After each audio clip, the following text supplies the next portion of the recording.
मुझे बस इतना पसंद है कि मैं कभी-कभी अपनी फियांसे के सोशल मीडिया पर अचानक पोस्ट कर देता हूँ। उस शाम उसने एक इमरजेंसी मीटिंग बुला ली। बहाना दिया कि मैं कंपनी का एटमॉस्फेयर खराब कर रहा हूँ। उसने मेरी पूरी मंथली सैलरी काट दी और वो पैसे उस यंग असिस्टेंट को इमोशनल कॉम्पनसेशन के नाम पर दे दिए। सब लोग मुझे तरस भरी नज़रों से देख रहे थे। उन्हें लगा मैं फिर से पागल हो जाऊंगा और चिल्लाने लगूंगा जैसे पहले करता था। लेकिन मैं शांत रहा। मैंने अपनी डेस्क का सामान कामली पैक किया और रेजिग्नेशन लेटर उसके सामने रख दिया। दूसरे लोगों को सिर्फ सैलरी कट मिलता है, मैं खुद रिजाइन कर रहा हूं, यह उनसे काफी बड़ा है। जैसे ही मैंने बोलना खत्म किया, यंग असिस्टेंट लुसिनियान जल्दी से बोल पड़ा। ब्रदर शियान, इतनी छोटी बात पर रिजाइन कैसे कर सकते हो? आप इतने सालों से कंपनी में हो, सिस्टर युन ने हमेशा आपके साथ अच्छा किया है। आप अब रिजाइन करोगे तो लोग उनके बारे में क्या सोचेंगे? फिर बोला, सिस्टर युन, आप जल्दी से ब्रदर शियान को मना लो। युन मानो शायद मुझे पहले ही मनाना चाहती थी, लेकिन लुसिनियान की बात सुन के वो भी गुस्सा हो गई। उसने कहा, मनाने की क्या ज़रूरत है? अगर जाना है तो जाओ, मैं सीधा और ईमानदारी से काम करती हूँ, मुझे किसी से डर नहीं लगता। उसने मेरा रेजिग्नेशन लेटर उठाया, साइन किया और सीधा मेरे मुंह पर फेंक दिया। सब कलीग्स मुझे देख रहे थे, देखना चाहते थे कि मैं क्या करूंगा, लेकिन मैं फिर भी शांत रहा। मैंने ज़मीन से लेटर उठाया और बोला, मैं हैंडओवर करके चला जाऊंगा। उसने तुरंत कहा, हैंडओवर की ज़रूरत नहीं, अगर जाना है तो अभी निकल जाओ। फिर उसने ठंडी आवाज़ में कहा, खुद से रिज़ाइन करोगे तो कोई कॉम्पनसेशन नहीं मिलेगा। ये देखकर मेरे कुछ अच्छे कलीग्स मुझे समझाने लगे, सर झुकाओ, गलती मान लो, इतना इम्पल्सिव मत बनो। सब जानते थे कि ये कंपनी मैंने और युन याओ ने मिलकर बनाई थी। शुरू में कंपनी के पास पैसे नहीं थे, मैं इन्वेस्टर्स लाने के लिए इतना पीता था कि खून तक उल्टी हो जाती थी। जब काम खत्म नहीं होता था, मैं टीम के साथ 3-3 रात जागता था। मैंने अपनी मेहनत और इमोशंस सब कुछ लगा दिया था। अब छोड़ने का मतलब सब कुछ खोना था, लेकिन मैं डिसीजन ले चुका था। मैंने उन सबकी तरफ देखा और बोला, थैंक यू। मैंने अपना सामान पैक किया और निकल गया। जाते वक्त मैंने युन मंग याओ की आंखों में देखा। उसकी आंखों में थोड़ा कन्फ्यूजन था। उसे लग रहा था मैं नहीं जाऊंगा। पहले भी हम लुसिनियान की वजह से बहुत बार लड़ चुके थे। एक बार तो उसने सबके सामने मुझे डांट दिया और पूरा सार बोनस भी नहीं दिया। मैं गुस्से में रिजाइन करने वाला था, लेकिन लास्ट मोमेंट पर रुक गया। फिर मैं उसके पास गया, प्यार से बात की और जैसे कुछ हुआ ही नहीं, वापस काम करने लगा। उसे लगा इस बार भी मैं एडजस्ट कर लूंगा, लेकिन उसे नहीं पता था मेरी पेशेंस खत्म हो चुकी थी। जैसे ही मैं कंपनी से बाहर निकला, मेरे फ़ोन पर एक मैसेज आया। मैंने देखा मेरे फ्रेंड ने पैसे ट्रांसफ़र किए थे। सुबह युनमंग याओ ने कहा था कंपनी का हाल अच्छा नहीं है और मेरी सैलरी काटनी होगी। मेरी पहली रिएक्शन उसकी टेंशन को लेकर थी। मैंने तुरंत अपने फ्रेंड से 5 लाख उधार लिए थे। मैं वो पैसे उसे देने वाला था, लेकिन तब मैंने लुसिनियान का सोशल मीडिया पोस्ट देखा। तब मुझे युनमंग याओ का असली इंटेंशन समझ आया। उस मोमेंट पर मेरा दिल अजीब तरह से शांत हो गया। न दुख, न गुस्सा, न जेलसी। शायद क्योंकि ये सब बहुत बार हो चुका था। युनमंग याओ ने लुसिनियान की वजह से मेरे साथ बहुत बार गलत किया था। अब तो मुझे समझ नहीं आता था उसका बॉयफ्रेंड मैं हूं या लुसिनियान। मैंने पैसे वापस अपने फ्रेंड को भेज दिए और बोला थैंक यू। मैं पार्किंग में गया। अपनी पुरानी गाड़ी देखी जो मैं 10 साल से चला रहा था। उसका पेंट कई जगह से उतर चुका था। उसके पास एक बिल्कुल नई पॉर्श खड़ी थी, वही पॉर्श जो युनमंग याओ ने आज लुसिनियान को गिफ्ट की थी। पार्किंग में और भी जगह थी। उसने जानबूझकर मेरी गाड़ी के पास पार्क किया था, क्लियरली मुझे चिढ़ाने के लिए। मैं और युनमंग याओ 10 साल से साथ थे, फिर भी मैं उस लुसिनियान से कंपेयर नहीं कर पाया जो सिर्फ 10 महीने से आया था। मैं हल्का सा हंस पड़ा बिना कुछ सोचे। फिर मैं गाड़ी चलाकर निकल गया उस कंपनी से जहां मैंने सालों काम किया था। जैसे ही मैं कंपनी गेट से बाहर निकला, मेरी गाड़ी को पीछे से किसी ने टक्कर मार दी। मैं गाड़ी से बाहर निकला, तब मैंने देखा युनमंग याओ और लुसिनियान पीछे वाली गाड़ी से उतर रहे थे। लुसिनियान बोला, ब्रदर शियान, आप में इतना सडन ब्रेक क्यों लगाया? मुझे रिएक्ट करने का टाइम ही नहीं मिला। फिर वो आगे बढ़ा और अपनी गाड़ी का डेंट देखकर बोला, कितना बुरा हो गया। ये सब सिस्टर युन ने ही प्लान करके चूज किया था। युन माओ का फेस धीरे धीरे और ज्यादा डार्क हो गया। उसने कहा, शीन, गराज में मैंने तुम्हें सिनियन की कार को देखते हुए देखा था। सच बताओ, क्या तुम्हें पता था कि वो पीछे है और तुमने जानबूझकर ब्रेक मारा रिवेंज के लिए? मुझे उसकी बात सुनकर फिर से हंसी आ गई। वो फिर से सही और गलत का फर्क नहीं समझ रही थी। सारा ब्लेम मुझ पर डाल रही थी और साइड ले रही थी लुसिनियन की। तब लुसिनियन बोला, छोड़ो सिस्टर युन, भाई शीन तो ब्लेम मत करो। उनकी जॉब मेरी वजह से चली गई। मुझ पर गुस्सा होना नॉर्मल है। आखिर में सब मेरी वजह से ही हुआ। अगर मैं थोड़ा केयरफुल होता तो बेटर होता। ये बोलकर उसने अपने फोरहेड पर पंच मारने के लिए हाथ उठाया, लेकिन हिट करने से पहले ही उसने जानबूझकर फोर्स कम कर दिया। फिर भी युन मंगाओ को समझ नहीं आया। वो उसके लिए इमोशनल हो गई। उसका सर रब करते हुए बोली, इसका तुमसे कोई लेना देना नहीं है, सब कुछ अपने ऊपर मत लो। फिर उसने मुझे जोर से पॉइंट करके कहा, तुम सिनियन से कुछ सीख नहीं सकते, उसमें रिस्पॉन्सिबिलिटी है, वो मॉडेस्ट है। तुम इतने सालों से काम कर रहे हो, फिर भी इतने चाइल्डिश और एरोगेंट हो। उसने मुझे धक्का दिया और मैं थोड़ा हिल गया। मुझे ये सब देखकर हंसी आ रही थी। पूरे साल सिनियन मेरी अचीवमेंट्स चुरा रहा था, मुझे फंसा रहा था, और अब वही रिस्पॉन्सिबल और मॉडेस्ट बन गया और मैं चाइल्डिश और एरोगेंट। मुझे समझ आ गया कि बात करना टाइम वेस्ट है। मैं कुछ नहीं बोला, बस मुड़कर चलने लगा। तब युन मैन्युएला फिर से मेरे सामने आ गई। मुझे लगा वो फिर लुसिनियन को डिफेंड करेगी, लेकिन इस बार उसने मुझे साइड में ले जाकर सीरियस टोन में कहा, शीन, मैंने तुमसे ज़्यादा एक्सपेक्टेशंस रखी थी, इसीलिए मैं स्ट्रिक्ट थी। तुम मेरे फीलिंग समझ क्यों नहीं पाते? उसकी सॉफ्ट बात सुनकर मैं थोड़ा कंफ्यूज हो गया, लेकिन जल्द ही मुझे उसका असली इंटेंशन समझ आ गया। युन मंगाओ ने मेरे शोल्डर पर हाथ रखा और बोली, मैं रेजिग्नेशन लेटर वापस ले लेती हूँ। तुम अच्छे से सोचो, सिनियन से माफ़ी मांगो, और जो रियर एंड एक्सीडेंट हुआ है उसकी फुल रिस्पॉन्सिबिलिटी तुम लोगे। जो भी कॉम्पेंसेशन होगा सिनियन को ट्रांसफर करना। मैं तुरंत समझ गया।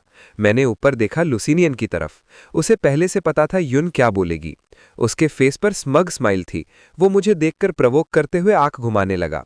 मैं हंसी उड़ाता हुआ बोला, मैं कोई कॉम्पेंसेशन नहीं दूंगा। एक्सीडेंट में किसकी गलती है खुद जाकर इन्वेस्टिगेट करो। अगर समझ नहीं आए पुलिस बुला लो। अगर और कोई बात नहीं है मैं जा रहा हूं। मैं मुड़कर चल दिया। पीछे युन मंगाओ गुस्से में पैर पटक रही थी। मैंने तुम्हें चांस दिया था, बाद में रिग्रेट मत करना। मैं बोला, मुझे कोई रिग्रेट नहीं होगा। मैं कार में बैठा और अपने फ्रेंड को मैसेज भेजा, मैंने रिजाइन कर दिया, क्या मैं कल तुम्हारी कंपनी ज्वाइन कर सकता हूं? हाफ सेकंड भी नहीं लगा, उसने तुरंत कॉल कर दिया। वो शॉक में था, सच में? और युन मैन्युआ का क्या? मेरा फ्रेंड और युन मैन्युआ एक ही टाइम पर बिजनेस स्टार्ट किए थे, लेकिन युन याओ ने जीरो से स्टार्ट किया था, जबकि मेरे फ्रेंड के पास ऑलरेडी रिसोर्सेज थे। उसकी सैलरी भी ज़्यादा थी। उसे टेक्निकल टैलेंट की बहुत ज़रूरत थी, इसीलिए उसने मुझे ज़्यादा शेयर्स और प्रॉफिट ऑफर किया था। उसने ये भी कहा था कि मैं पार्ट टाइम भी काम कर सकता हूँ। वो हमारे रिलेशनशिप के बारे में जानता था, फिर भी उसने मुझे ऑफर दिया। लेकिन युन मैन्युआ की वजह से मैंने बिना सोचे मना कर दिया था। जब मैं अपनी लाइफ के सबसे डिफिकल्ट टाइम में था, बर्फ में पड़ा हुआ, ऑलमोस्ट मरने वाला था, तब युन मैन्युआ ने मुझे पुलिस स्टेशन तक ले जाकर मेरी जान बचाई थी। मैं उसका बहुत शुक्रगुजार था। इसीलिए मैंने सब कुछ छोड़कर अपना पूरा फोकस उसकी कंपनी पर लगा दिया। हर तरीके से हेल्प की, कंपनी को धीरे धीरे ग्रो किया। लेकिन अब पीछे मुड़कर देखता हूँ, लगता है उसे कोई फर्क नहीं पड़ता था। और इतने सालों के बाद अगर हिसाब लगाओ तो उसका एहसान मैं ऑलरेडी चुका हूँ। अब मुझे खुद को और सैक्रिफाइस करने की ज़रूरत नहीं है। उसके बिना भी मैं अपने डिसीजंस ले सकता हूँ। मैंने फ्रेंड के साथ और थोड़ी बात की, कॉन्ट्रैक्ट साइन करने का टाइम कंफर्म किया। फिर मैं घर गया अपना सामान पैक करने। ये घर मैंने पूरा कैश देकर खरीदा था, लेकिन अंदर हर जगह मेरी और युन याओ की यादें थीं। मैंने डिसाइड कर लिया अब यहाँ नहीं रहूँगा। सबसे पहले मैं बेड के नीचे सफाई करने लगा। वहाँ मुझे बहुत सारी बिखरी हुई पेंटिंग्स मिली। हर एक पेंटिंग युन मनगाओ की थी। सब मैंने उसके लिए खुद बनाई थी। उसे ये पेंटिंग्स बहुत पसंद थी। मैं उसके लिए स्केचेस बनाता था।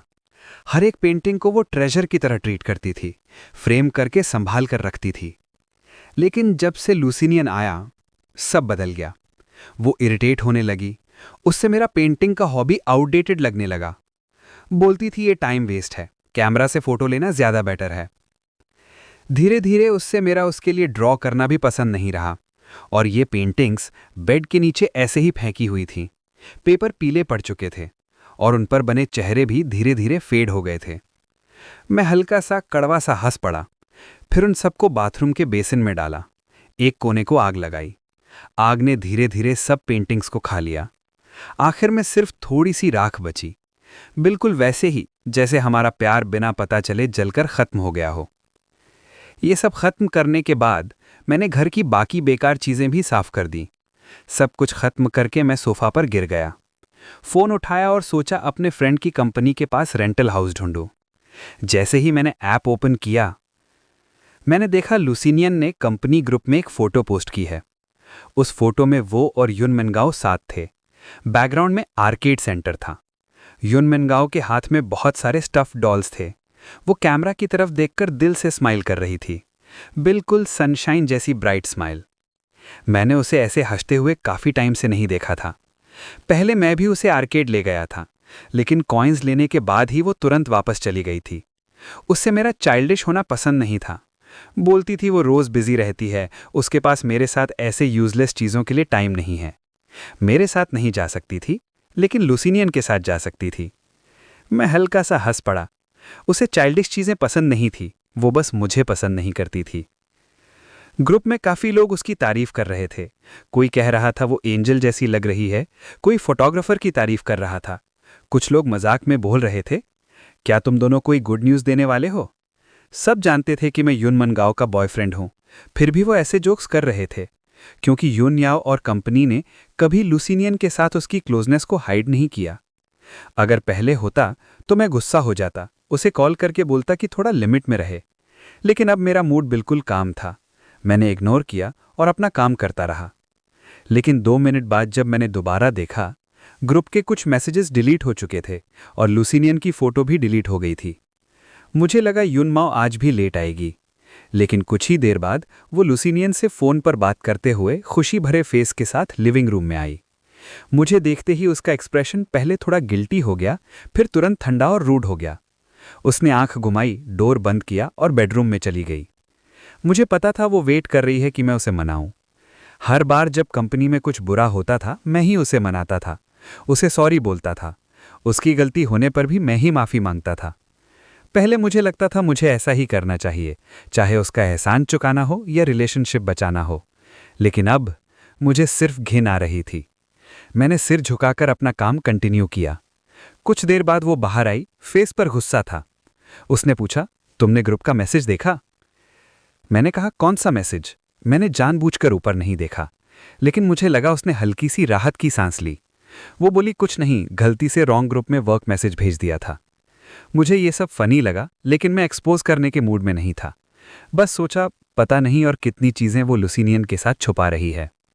फिर उसने पूछा, सिन की कार ठीक हो गई, तुम्हारी कार ठीक हुई? मैंने कुछ नहीं बोला।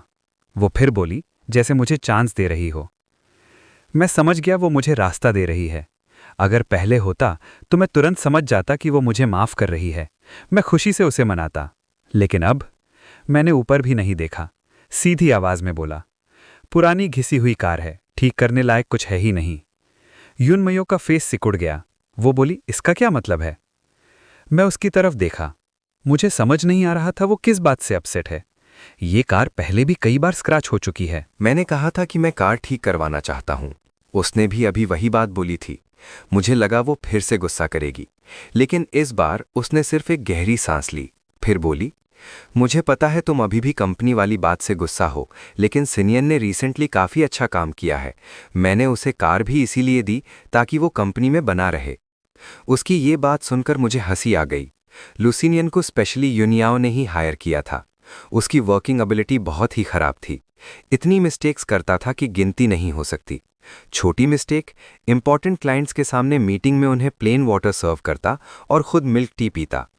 बड़ी मिस्टेक, पार्टनर्स को कोट भेजते वक्त ओरिजिनल कॉस्ट शीट भेज दी। कंपनी का लाखों का नुकसान हो गया।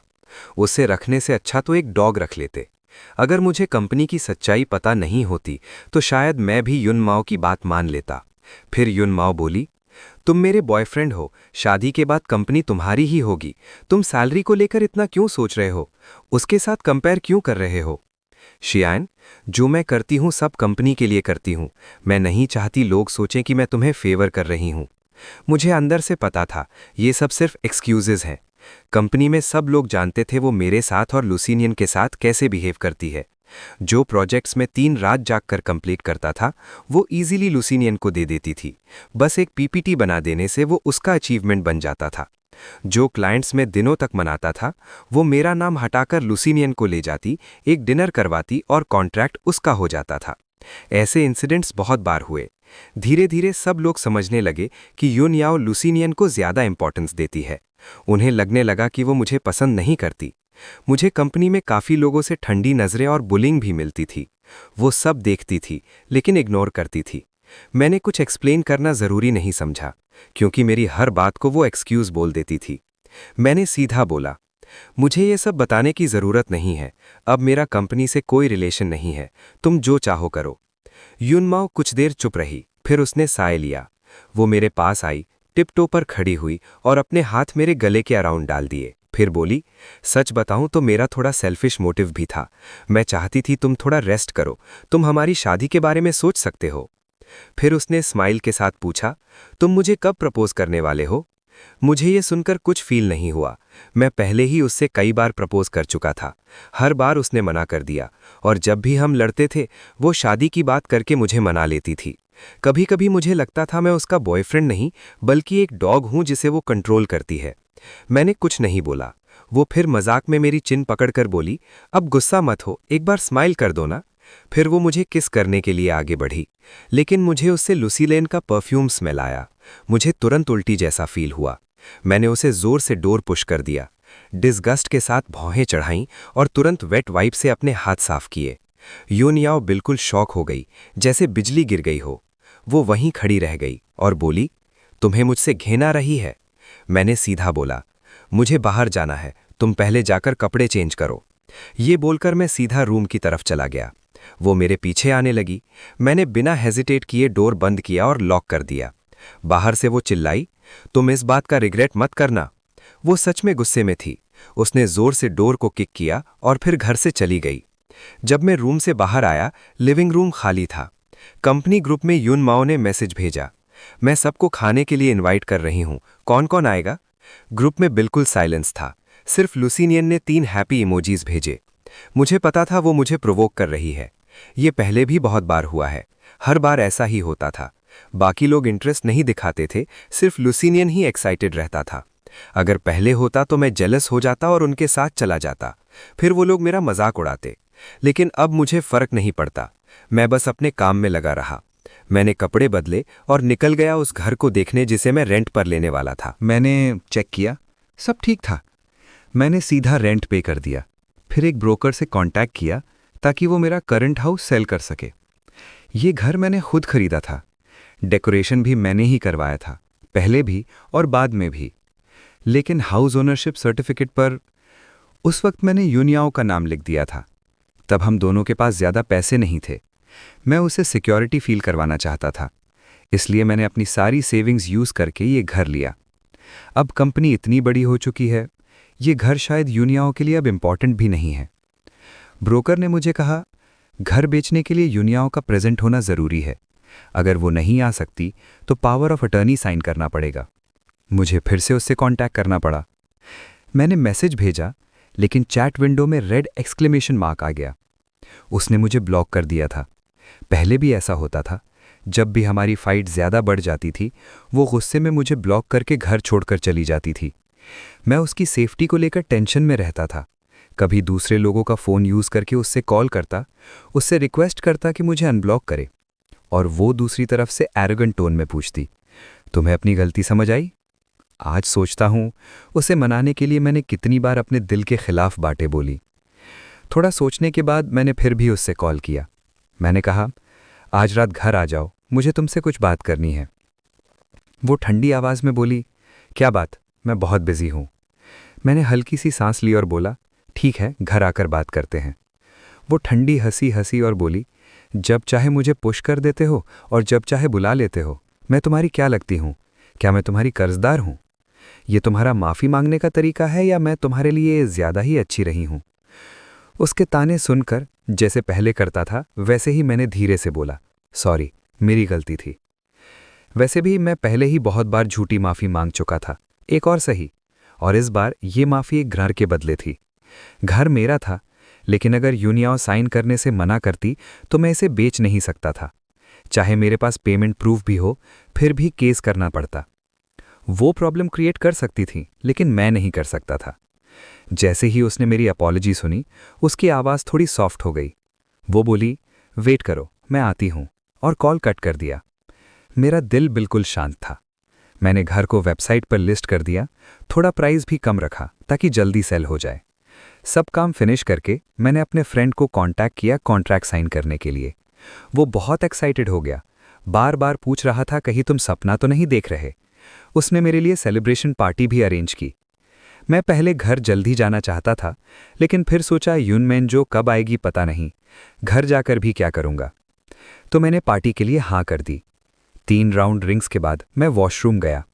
तब मैंने पास वाले प्राइवेट रूम से एक फेमिलियर आवाज़ सुनी। मैं रुक गया। दरवाजे के छोटे गैप से अंदर देखा, यूनमेन जो लुसिनियान के चेस्ट पर झुककर खड़ी थीं। पता नहीं वो दोनों क्या बात कर रहे थे, लेकिन यूनमेन जाओ बहुत खुश लग रही थीं। तभी लुसिनियान ने मौका देखकर उसके लिप्स पर किस कर लिया। यूनमाओ 1 सेकंड के लिए शॉक हुई, लेकिन उसने उसे पुश नहीं किया। लुसिनियान बोला, सिस्टर यून, आप और ब्रदर शियन कब ब्रेकअप करोगे? मैं और वेट नहीं कर सकता। रोज आपको उसके साथ देखकर मुझे बहुत बुरा लगता है। क्या आप अभी भी उसे ज्यादा पसंद करती हो? वो थोड़ा इमोशनल हो गया। यूनमेन जाओ कुछ बोलना चाहती थी, लेकिन लास्ट में उसने लुसिनियान को हक कर लिया। जैसे किसी बच्चे को मना रही हो, उसने धीरे से कहा, वो तुमसे कंपेयर ही नहीं हो सकता। बस अभी कंपनी बड़ी हो गई है। अगर अभी ब्रेकअप करके तुम्हारे साथ आ गई तो लोग बातें करेंगे। थोड़ा वेट करो, ज्यादा टाइम नहीं लगेगा।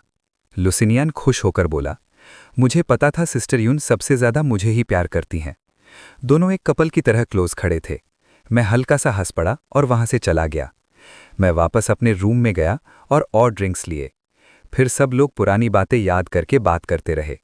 सुबह होने तक पार्टी चली और फिर सब पार्किंग गैराज में जाकर खत्म हुई। मेरा फ्रेंड अचानक मुझे एक फुल्ली लोडेड पोर्श के पास ले गया। उसने पूछा, पसंद आई? मुझे कुछ समझ नहीं आया। मैंने बस हाँ में सर हिला दिया। मुझे लगा ये उसकी नई कार है। मैं उसकी तारीफ करने ही वाला था, तभी उसने अचानक कार की कीज मेरे हाथ में दे दी। ये तुम्हारे लिए गिफ्ट है। वो आंख मार के बोला, तुम्हारी कार इतनी पुरानी हो गई है, मैं काफी टाइम से देख रहा था, इसलिए तुम्हारे लिए नई ले ली। मैं मना करने वाला था, लेकिन उससे पहले ही उसने बोल दिया, मुझे पता है तुम क्या बोलने वाले हो। फिर बोला, मैंने सुना यून माओ ने तुम्हारी कंपनी के नए लड़के को कार दी है। इतनी खराब स्किल वाले बंदे को लग्जरी कार मिल रही है, तो तुम उससे कम कैसे हो सकते हो? फिर वो बोला, वैसे भी उस लड़के का काम मैंने देखा है, हर बार अलग स्टाइल होता है, क्लियरली कॉपी करता है, समझ नहीं आता कंपनी में कैसे टिका हुआ है। शायद ड्रिंक की वजह से मेरा फ्रेंड सब सच बोल रहा था। लगातार लुसिनियन के बारे में कंप्लेन करता रहा। मैं चुप रहा। जो वो बोल रहा था सब सच था। वो सारे काम एक्चुअली मैं और मेरी टीम करते थे।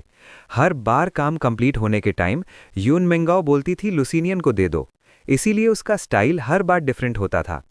मेरा फ्रेंड जो कंपनी में नहीं था, वो भी सच समझ गया था, लेकिन सिर्फ यून माओ को ही समझ नहीं आता था। मैं फिर भी मना करना चाहता था। मेरा फ्रेंड गुस्से का एक्टिंग करके बोला, ये गिफ्ट नहीं है, तुम्हारी फ्यूचर सैलरी से कट कर लूंगा, मेरा दिल मत तोड़ो। मैं हंस पड़ा। इस कार की प्राइस अगर सैलरी से कट करें तो कई साल लग जाएंगे। मुझे पता था वो बस प्यार से कह रहा है, इसीलिए मैंने मना नहीं किया। मैंने उसे थैंक यू बोला। हमने थोड़ी देर और बात की, फिर दोनों ने ड्राइवर बुलाया और अपने अपने घर चले गए। मुझे लगा यून माओ अभी घर नहीं आई होगी, लेकिन जैसे ही मैंने डोर खोला, वो लिविंग रूम के सोफा पर बैठी हुई थी। जैसे ही मैं अंदर गया, वो गुस्से में बोली, कहाँ गए थे तुम? हमारी मीटिंग थी ना, तुम्हें पता है मैं कितनी देर से वेट कर रही हूँ। मैं थोड़ा सरप्राइज हो गया। यूजुअली जब वो लुसिनियन के साथ जाती थी तो रात 3-4 बजे आती थी। आज इतनी जल्दी आना रेयर था। लेकिन तभी मेरे दिमाग में वो सीन फ्लैश हुआ जहां वो लुसिनियन के साथ चिपकी हुई थी। मुझे फिर से घिन सी आने लगी। मैंने सीधा बोला, मैं अपने फ्रेंड के साथ खाना खाने गया था। मैं अंदर आया, बैग से पावर ऑफ अटॉर्नी निकाला। जैसे ही मैं आगे बढ़ा, यून मिंगाओ ने मुझे रोका। वो बोली, तुमने अल्कोहल पी है? मैं नहीं होती तब तुम्हें पीने की परमिशन नहीं है, मैंने बोला था ना। मैं हंस पड़ा। इसका मतलब ये था, मैं सिर्फ तभी ड्रिंक कर सकता था जब वो उसके काम के लिए क्लाइंट्स एंटरटेन कर रहा हूं। मैंने सीधा बोला, कुछ नहीं। फिर वो अचानक मुस्कुराई, जैसे कुछ समझ गई हो। उसके फेस पर थोड़ा स्मग लुक था। वो बोली, तुम अभी भी गुस्सा हो ना मेरे और लुसिनियन के साथ बाहर जाने से? तुम्हें पसंद नहीं कि मैं उसके साथ अकेले जाऊं? सीधा बोल दो, इसके लिए इतना पीना जरूरी था? मैंने ठंडा सा जवाब दिया, तुम ज्यादा सोच रही हो, मेरा पीना तुमसे रिलेटेड नहीं है, मैं चेयर पर बैठ गया और उसे हाउस सेल का पावर ऑफ अटॉर्नी दिया। मैंने कहा, ये देख लो। वो देखकर बोली, ये क्या है, कमिटमेंट लेटर? फिर स्मग टोन में बोली, मैं पहले ही बता देती हूँ, अब माफ़ी मांगने का कोई फ़ायदा नहीं। मैं आज आफ्टरनून वाली बात से बहुत गुस्सा हूँ। ये छोटी ट्रिक्स यूज़ करके मुझे मना नहीं सकते। उसकी बात सुनकर मुझे अंदर से हंसी आ रही थी। पहले मैं उसे मनाने के लिए क्या क्या करता था। कमिटमेंट लेटर्स लिखता था, अपनी सेल्फ रिस्पेक्ट तक उसके सामने छोड़ देता था। लेकिन अब ऐसा कुछ नहीं होगा। मैंने कामली बोला, ये कमिटमेंट लेटर नहीं है, एक सरप्राइज़ है। ये सुनकर वो क्यूरियस हो गई। जैसे ही वो डॉक्यूमेंट खोलने वाली थी, तभी उसका फ़ोन बज गया। कॉलर देखते ही उसकी आंखों में चमक आ गई। वो बोली, 1 मिनट, ये कॉल लेती हूँ। उसने फ़ोन उठाया। दूसरी साइड से लुसिनियन की आवाज़ आई, सिस्टर यून, मैंने गलती से किसी को गाड़ी से हिट कर दिया, मैं बहुत डर गया हूँ। यून माओ का फेस तुरंत सीरियस हो गया। वो बोली, लोकेशन भेजो, मैं अभी आ रही हूँ। वो तुरंत उठकर जाने लगी, मुझे इग्नोर करके। मैं उसके सामने आ गया और डॉक्यूमेंट उसके हाथ में देकर बोला, पहले मेरा काम कर लो, ये साइन करना अर्जेंट है। वो थोड़ी देर चुप रही, फिर मुझे देखकर बोली, तुम थोड़ा एम्पैथी नहीं दिखा सकते? उसका मैटर तुमसे ज़्यादा अर्जेंट है। अब तुम इतने जेलस हो गए हो, ये बहुत बेकार लग रहा है। मुझे ये सब सुनकर हंसी आ रही थी। मैं बेकार हूं और लुसिनियन ड्रंक ड्राइविंग कर रहा है, लेकिन मैं आर्ग्यू नहीं करना चाहता था। मैं बस डॉक्यूमेंट उसके सामने पकड़े रहा। उसने कुछ नहीं बोला, डॉक्यूमेंट खोला। लेकिन देखने से पहले ही फ़ोन से फिर से लुसिनियन की जोर की आवाज़ आई, कैसी गाड़ी चला रहे हो तुम लोग? वो चिल्लाया, सिस्टर यून प्लीज़ जल्दी आओ, मैं बहुत डर रहा हूँ। मैं अभी आ रही हूँ, ये बोलकर युनमांग याओ ने लुसिनियन को बोला, टेंशन ना ले। लेकिन क्लियरली वो उससे ज़्यादा पैनिक में थी। उसने डॉक्यूमेंट का कंटेंट देखा भी नहीं, जल्दी जल्दी साइन किया और तुरंत निकलने लगी। उसकी जल्दी में जाती हुई बैग को देखकर मैं खुद को रोक नहीं पाया और पूछा, तुम देखोगी नहीं क्या साइन कर रही हो? वो बोली, देखने जैसा क्या है, तुम्हारा सरप्राइज ज़्यादा से ज़्यादा कुछ छोटे कॉन्ट्रैक्ट्स ही होंगे। ऐसे कॉन्ट्रैक्ट्स में बस टर्म्स ठीक हों तो इनफ है। ये बोलकर वो बिना पीछे देखे घर से निकल गई। मुझे बस हंसी आ गई। पहले मैं उसे खुश करने के लिए चुपके चुपके डील्स लाता था। शुरू में वो बहुत खुश होती थी, लेकिन जैसे जैसे कंपनी बड़ी होती गई, वो छोटी कंपनीज को नीचा समझने लगी, जैसे खुद भी नीचे से ऊपर आई हो। पहले वो कॉन्ट्रैक्ट साइन करने से पहले हर क्लॉज चेक करती थी, कई बार वेरीफाई करती थी। और आज सिर्फ लुसिनियन की टेंशन में उसने देखा तक नहीं क्या साइन कर रही है। लेकिन ये मेरे लिए अच्छा ही था, मेरा काम आसान हो गया। उस रात युनमाओ घर नहीं आई और लुसिनियन ने मुझे काफ़ी मैसेजेस भेजे। उसने लिखा, शियान, तुमने प्राइवेट रूम के बाहर सब देख लिया ना? अब तुम्हें समझ आ गया होगा युनमंगाओ का दिल मेरी तरफ है। मेरा एक फ़ोन आते ही वो तुरंत मेरे पास आ गई। तुम खुद ही पीछे हट जाओ, वरना बात बढ़ेगी तो सबकी इज्जत खराब होगी। उसका मैसेज पढ़कर मैं हंस पड़ा। अब उसने अपना असली चेहरा दिखा दिया था। मुझे पता था, अगर मैं ये चैट्स युनमंगाओ को दिखा भी दूं, कोई फ़ायदा नहीं होगा। वो लुसिनियन को बहुत पैम्पर करती थी। उल्टा वो सोचेगी मैं उनके बीच फसाद डाल रहा हूं। लेकिन मैं इतना भी चुप रहने वाला नहीं था। मैंने रिप्लाई किया, कॉन्ग्रेचुलेशंस। अगर कभी युनमाओ तुमसे बोर हो जाए तो समझ लेना कब पीछे हटना है। मुझे पता था ये लाइन उसे हर्ट करेगी, और हुआ भी वही। मैसेज भेजते ही वो तुरंत चुप हो गया। मैंने भी ज़्यादा नहीं सोचा और सो गया। अगली सुबह मैंने signed power of attorney broker को भेज दिया। उसी दिन आफ्टरनून में लोग घर देखने आए। एक बायर को घर बहुत पसंद आया। लोकेशन, लेआउट, प्राइस सब परफेक्ट लगा। बस एक डाउट था, इतना अच्छा घर इतनी कम प्राइस में क्यों बेच रहे हो, कोई प्रॉब्लम है क्या? वो थोड़ा कॉशियस था। मैंने सीधा बोला, ये घर मैंने पहले अपनी फियांसे के साथ लिया था, लेकिन अब एंगेजमेंट खत्म हो गई है। वो समझ गया। उसने कहा, घर और डेकोरेशन देखकर लग रहा है किसी लड़की का टेस्ट है। बेच देना ही सही है, वरना यादें तकलीफ देती हैं। मैंने कुछ नहीं बोला।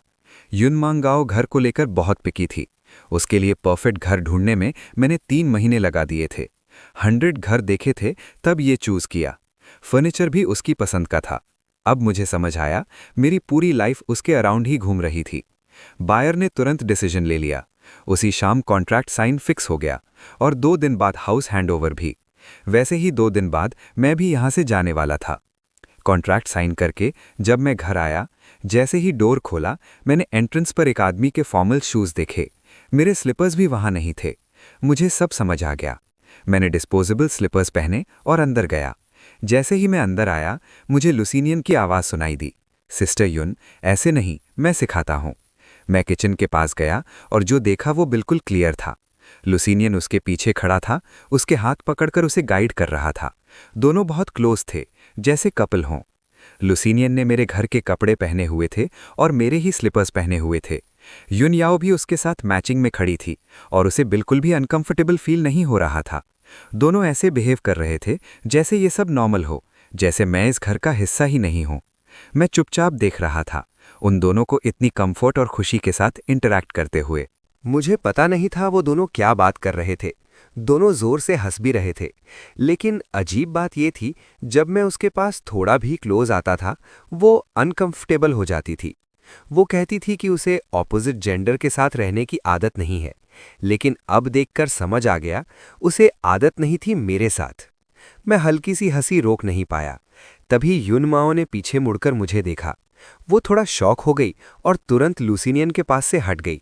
उसके फेस पर गिल्ट साफ दिख रहा था। वो बोली, तुम इस टाइम वापस क्यों आ गए? मुझे ये सुनकर हंसी आई, जैसे गलती मेरी हो। तभी लुसीनियन बोला, सॉरी ब्रदर शियन, मैं सिस्टर युन को सब्जी धोना सिखा रहा था, गलत मत समझना। वो ये बोल रहा था, लेकिन उसकी आंखों में क्लियरली चैलेंज और स्मगनेस थी, जैसे वो वेट कर रहा हो कि मैं गुस्सा करूं। अगर पहले होता तो मैं जरूर गुस्सा करता, चिल्लाता और उसे घर से निकलने की बात करता, लेकिन अब मैं सब देखकर भी शांत था। वैसे भी मैं जल्दी ही यहां से जाने वाला था। घर बेच चुका था, पैसे अकाउंट में आ चुके थे। अब मुझे सच में कोई फर्क नहीं पड़ता था। मैंने सीधा कहा, तुम लोग अपना काम करो, मैं रूम में जा रहा हूं। मैं कामली रूम की तरफ चला गया। लुसीनियन थोड़ा शॉक हो गया। उसे समझ नहीं आया मैं रिएक्ट क्यों नहीं कर रहा। युनमाओ भी शायद एक्सपेक्ट कर रही थी मैं गुस्सा करूंगा, लेकिन जब मैं शांत रहा, उसकी आवाज़ थोड़ी ऑकवर्ड हो गई। वो पहली बार एक्सप्लेन करने लगी, आज सीनियन का बर्थडे है, इसलिए मैं उसे यहाँ लाई हूँ। अगर पहले होता तो वो इतना एक्सप्लेन नहीं करती, सीधा कहती, पसंद नहीं तो निकल जाओ।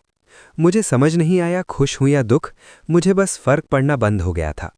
उसने मुझे कभी अपना बर्थडे याद नहीं रखा और आज वो लुसीनियन का बर्थडे सेलिब्रेट कर रही थी। मैंने बस ठंडा सा बोला, कॉन्ग्रेचुलेशंस तुम दोनों को, और रूम में चला गया। मेरा सामान लगभग पैक हो चुका था।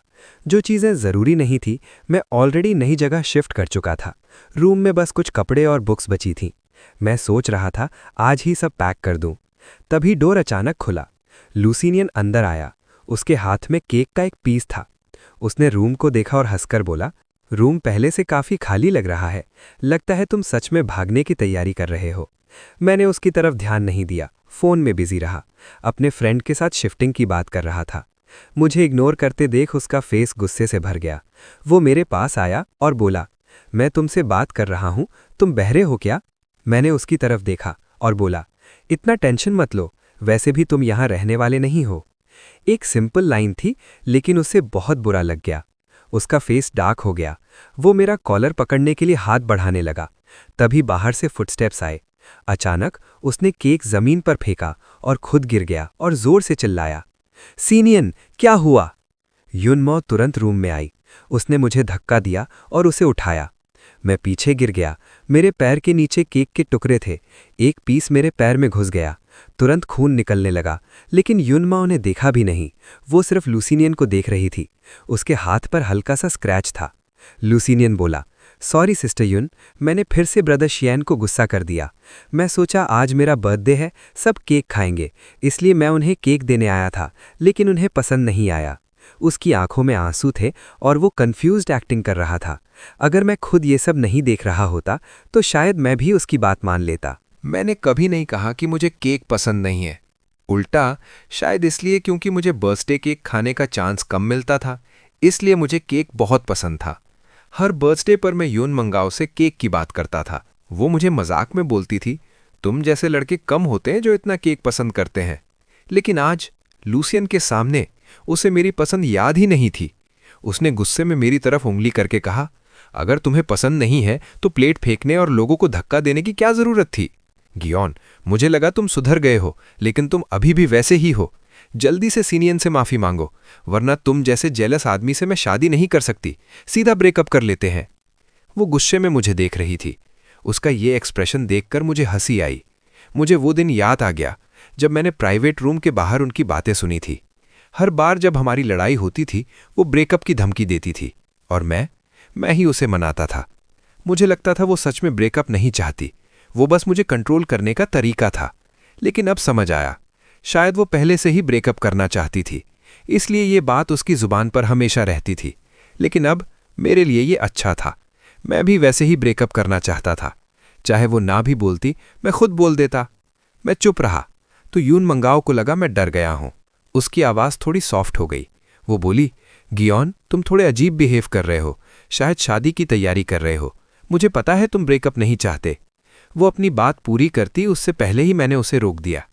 मैंने ठंडी आवाज़ में बोला, ज़रूरत नहीं, मैं ब्रेकअप के लिए रेडी हूं। ये सुनकर उसका फेस फ्रीज हो गया, उसकी आंखें शॉक से भर गईं। वो बोली, तुमने क्या कहा? तुम सच में ब्रेकअप चाहते हो? मैंने कामली बोला, हाँ। मुझे लगा ये उसके लिए अच्छा होगा, वो खुश होगी। लेकिन उसकी आवाज़ में खुशी नहीं थी, सिर्फ शौक और गुस्सा था। वो बोली, गियोन, तुम पागल हो गए हो क्या? इतनी छोटी बात पर ब्रेकअप? वो समझ नहीं पा रही थी ये वही चीज़ थी जो वो खुद चाहती थी, फिर भी वो रिएक्ट ऐसे कर रही थी। तब लूसियन ने धीरे से उसका हाथ पकड़ा और बोला, सिस्टर यून, अगर ब्रदर शेन खुद ब्रेकअप करना चाहते हैं तो रहने दो। लेकिन उसकी बात खत्म होने से पहले यून मंगाओ गुस्से में चिल्लाई, चुप रहो, ये हमारे बीच की बात है, तुम बीच में मत बोलो। शायद पहली बार उसने लूसियन से इतने गुस्से में बात की। लूसियन तुरंत चुप हो गया, उसके चेहरे पर शॉक था। यून माओ को भी रियलाइज हुआ। उसने अपनी टोन सॉफ्ट की और बोला, सॉरी, मेरा वो मतलब नहीं था, तुम बाहर जाओ, मैं बाद में बात करती हूं। लूसियन की आंखों में आंसू थे, लेकिन वो समझदार था। उसे पता था अब ज्यादा बोलना ठीक नहीं। वो चुपचाप बाहर चला गया। रूम में सिर्फ हम दोनों रह गए। यून मिंगाओ ने गहरी सांस ली, जैसे कुछ बोलने वाली हो। तभी उसकी नज़र मेरे पैर पर गई। उसकी आवाज़ अचानक सॉफ्ट हो गई, तुम्हारा पैर चोट लग गया, तुमने बताया क्यों नहीं? मैं बैंडेज लाती हूं। वो बुक शेल्फ की तरफ चली गई, लेकिन मुझे पता था ये सब सिर्फ टॉपिक चेंज करने के लिए है। जब भी कोई बात उसे अनकंफर्टेबल लगती थी, वो केयर दिखाकर बात को डाइवर्ट कर देती थी। पहले मैं पिघल जाता था, मुझे लगता था वो अभी भी मेरी परवाह करती है, और असली प्रॉब्लम वहीं की वहीं रह जाती थी, कभी सॉल्व नहीं होती थी। ये सब बातें बस दिल के अंदर सद जाती थी और एक दिन और भी बुरी तरह बाहर आती थी। यून मंगाओ बुक शेल्फ में ढूंढते हुए बोल रही थी, बैंडेज कहाँ है? पहले तो यहां था। उसे शायद याद ही नहीं था। वो लास्ट टाइम मेरे रूम में 2 साल पहले आई थी। तब मुझे 40 डिग्री बुखार था और वो मुझे छोड़कर लूसिनियन के साथ डेट पर चली गई थी। उसके बाद मैंने मेडिसिन बॉक्स का प्लेस चेंज कर दिया था। फिर वो बोली, शियान, तुम्हारे रूम में इतनी चीज़ें कम क्यों हो गई? उसे फाइनली कुछ गलत लगने लगा। मैंने सीधा बोला, मैंने घर बेच दिया है, बायर मिल गया है, 2 दिन बाद हैंडओवर है। कल तुम भी अपना सामान शिफ्ट कर लेना। वो थोड़ा शॉक हो गई, गुस्सा होने वाली थी, लेकिन फिर अचानक हंस पड़ी। मजाक मत करो, इस घर में मेरा भी हिस्सा है, मेरे साइन के बिना कैसे बेच दिया? गुशियान, मुझे पता है तुम गुस्से में हो, चलो सिनियन को भेज देती हूं, तुम शांत हो जाओ। वो मेरी बात पर बिलीव ही नहीं कर रही थी। मैंने टेबल से कॉन्ट्रैक्ट उठाया और उसके हाथ में दे दिया। लास्ट पेज पर उसका साइन था, पावर ऑफ अटर्नी। ब्रोकर ने बोला था ये इनफ है। मैंने बोला, याद है जब लूसिनियन ने ड्रंक ड्राइविंग की थी तब तुमने साइन किया था। अगर याद नहीं भी है तो भी ये लीगली वैलिड है। यून मंगाओ ने कॉन्ट्रैक्ट लिया, लास्ट पेज देखा और तुरंत उसका बॉडी स्टिफ हो गया। 1 सेकंड के लिए रुक गई, फिर अचानक चिल्लाई, मेरे बिना परमिशन के तुमने घर बेच दिया? मैं हंस पड़ा। मैंने कहा, मैं कंपनी का कोई शेयर नहीं ले रहा, लेकिन ये घर मैंने अपने पैसे से खरीदा था, तो इस पर डिसीजन लेना मेरा राइट है। वैसे भी तुमने लूसिनियन के लिए नया घर ले लिया है, तुम होमलेस नहीं हो। इमोशन और लॉजिक दोनों से मेरा घर बेचना गलत नहीं है। वो चुप हो गई, उसका फेस पेल हो गया। मुझे लगा अब वो ब्रेकअप एक्सेप्ट करेगी, लेकिन अनएक्सपेक्टेडली वो खुद को काम करने लगी। फिर सॉफ्टली बोली, वो घर मैं तुम्हारे लिए लेना चाहती थी, लूसिनियन के लिए नहीं। उसका नाम सिर्फ उसे बिलोंगिंग फील कराने के लिए डाला था। अगर तुम्हें प्रॉब्लम है, कल ही उसका नाम हटा देती हूं। हम इतने सालों से साथ हैं, ऐसे कैसे ब्रेकअप कर सकते हैं? शियान, तुम अभी गुस्से में हो, शांत हो जाओ, कल बात करते हैं। ये बोलकर वो मुड़कर चली गई। हमेशा ऐसा ही होता था। जब भी हमारी फाइट कंट्रोल से बाहर होती, वो ऐसे बिहेव करती जैसे वो मुझे अभी भी प्यार करती है, और मैं खुद को ही समझा लेता था। अपने आप को कन्विंस करता था कि सब ठीक हो जाएगा। फिर मैं ही उसे मनाता, माफ़ी मांगता और सब नॉर्मल हो जाता। शुरू में मैं उसे सच में प्यार करता था। बाद में समझ गया उसका दिल मेरे साथ नहीं रहा, लेकिन इतने सालों के रिश्ते को छोड़ नहीं पाया। सोचता था थोड़ा और सह लेता हूँ, सब ठीक हो जाएगा। लेकिन इतना टाइम बीत गया, कुछ भी ठीक नहीं हुआ। सब सिर्फ मेरा इल्यूजन था। शायद उसे लगा मैं फिर से उसकी बातों में आ जाऊंगा, लेकिन इस बार वो गलत थी।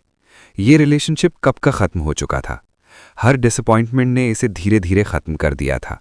उसके जाने के बाद मैंने फ्लोर साफ किया, अपनी चोट पर दवा लगाई। जब मैं बाहर आया तो युन मंगाओ और लुसिनियन दोनों जा चुके थे। टेबल पर बचा हुआ खाना पड़ा था और जमीन पर आधी बुझी हुई कैंडल थी। घर साफ करना हमेशा मैं ही करता था, कभी उसे हाथ तक नहीं लगने दिया। वो भी आदत डाल चुकी थी, लेकिन इस बार मुझे साफ करने का मन नहीं था। सोचा वैसे भी घर हैंडओवर से पहले साफ करना पड़ेगा, कल किसी क्लीनिंग सर्विस को बुला लूंगा। फेस वॉश करके मैं सो गया। अगली सुबह जब मैं रूम से बाहर निकला तो पूरा घर ऑलरेडी साफ था। युन मंगाओ किचन में खड़ी थी, पता नहीं क्या कर रही थी। मुझे देखकर वो मुस्कुराई। मैं तुम्हें उठाने वाली थी। वो एप्रन पहने हुए थी और ऐसे बिहेव कर रही थी जैसे कल कुछ हुआ ही नहीं हो। मैं पूरा घर साफ कर चुकी हूँ, डिसइंफेक्ट भी कर दिया, युन माओ ने कहा।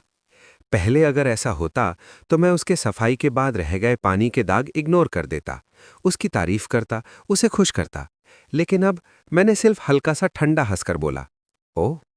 मेरी ठंडी रिएक्शन देखकर वो थोड़ी डिसअपॉइंटेड हुई, लेकिन फिर भी जल्दी से स्माइल करने लगी। वो 2 प्लेट्स ब्रेकफास्ट की ले आई। मैंने बनाया है, ट्राई करो।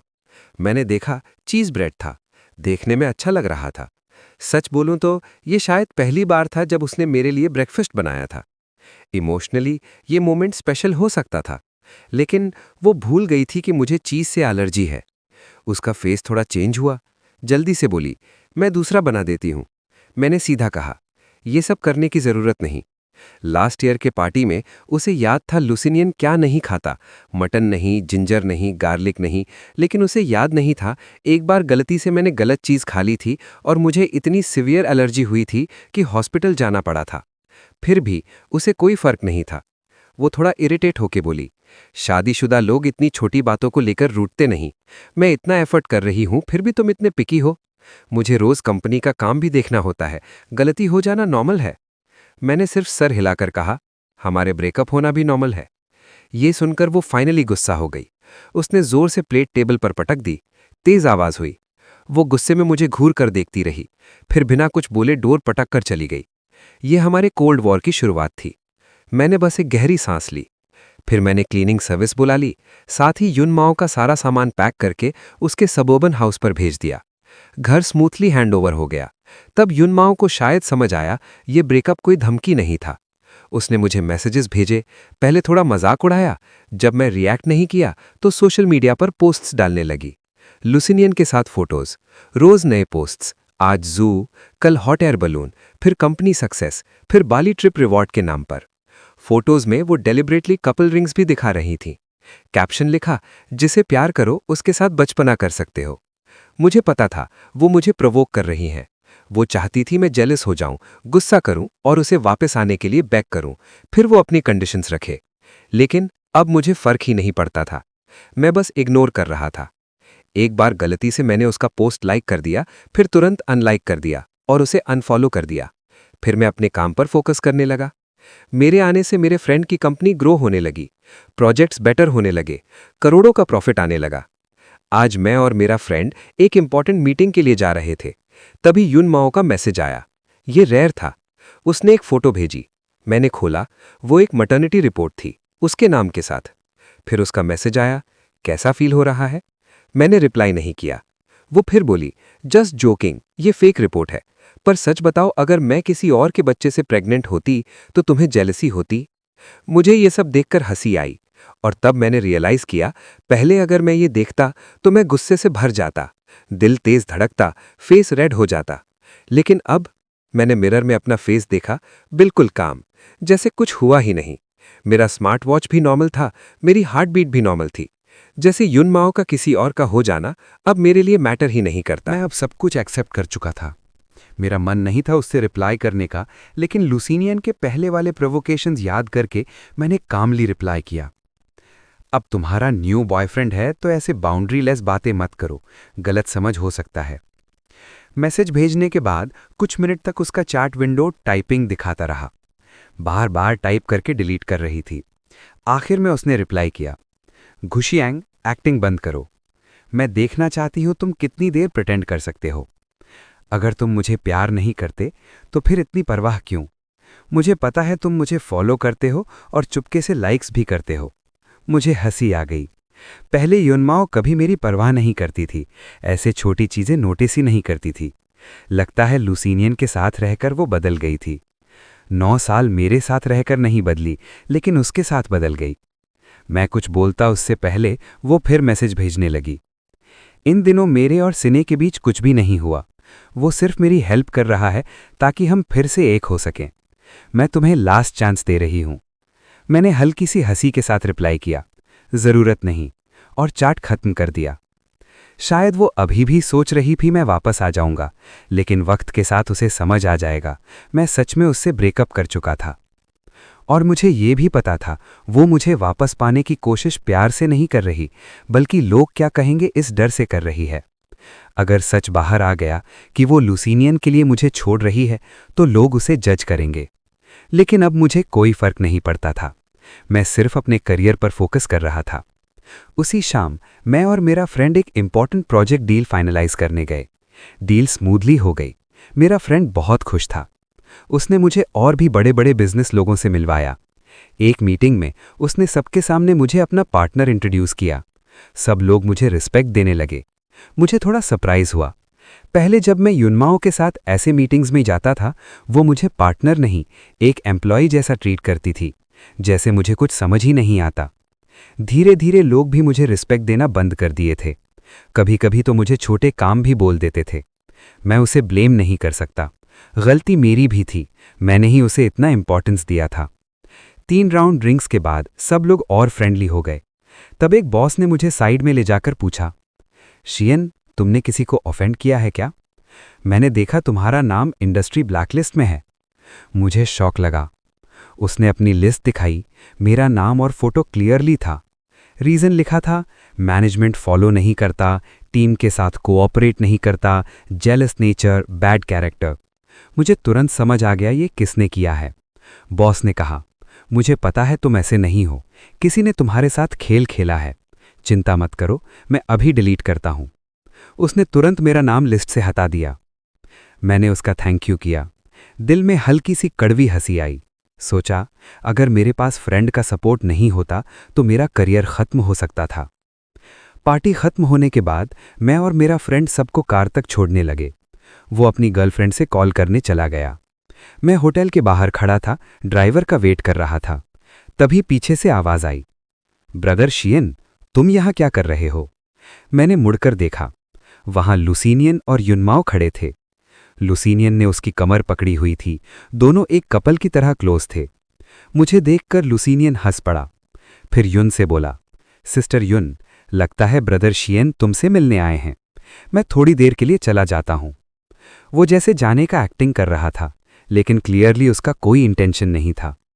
युन ने तुरंत उसे रोक लिया और उसके सीने से लग गई, जैसे मुझे दिखा रही हो उनका क्लोजनेस।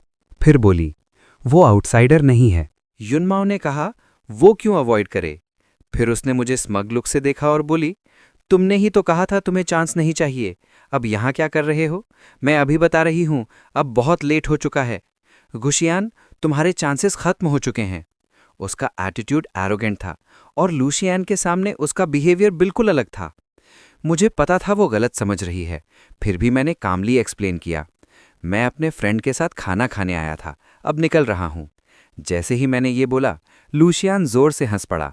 सॉरी ब्रदर शियान, मैं रोक नहीं पा रहा, पर सोचा नहीं था तुम इतने एक्स्ट्रावेगेंट हो जाओगे। अभी जॉब भी नहीं है और इतने बड़े होटल में खाना। उसकी बात का मतलब क्लियर था, वो मुझे झूठा और शो ऑफ बोल रहा था। युनमांग याओ ने मुझे देखा, उसकी आंखों में डिस्गस्ट और बढ़ गया। गुशियान, मुझे उम्मीद नहीं थी तुम ऐसे बन जाओगे। मैंने कुछ एक्सप्लेन नहीं किया। मुझे पता था वो बिलीव नहीं करेगी। चुप रहना ही बेटर था। मेरी साइलेंस देखकर उसे लगा मैं गिल्टी हूं। वो ठंडी हंसी के साथ बोली, अब समझ आ रहा है ना लाइफ कितनी मुश्किल है? अब रिग्रेट हो रहा है? मुझे हंसी आ गई। उसे अभी तक पता ही नहीं था मैं ऑलरेडी अपने फ्रेंड की कंपनी ज्वाइन कर चुका हूं।